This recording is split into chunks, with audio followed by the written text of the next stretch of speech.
Menu sahur Cinta Laura menjadi bahan perbincangan netizen. Usut punya usut, Cinta Laura menyantap roti panggang dan air perasan lemon untuk menu sahur. Lewat media sosial, Cinta Laura membagikan video puasa hari pertamanya, mulai dari sahur hingga berbuka. Tampak artis blasteran Indonesia Jerman itu menyiapkan air perasan lemon dan roti panggang telur untuk disantap.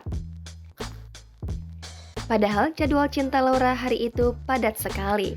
Cinta harus mengisi beberapa podcast dan meeting hingga sore. Untungnya dia masih sempat berbuka di rumah. Konten puasa pertama Cinta Laura dibanjiri banyak komentar, di mana ada yang belum tahu sang artis ternyata muslim.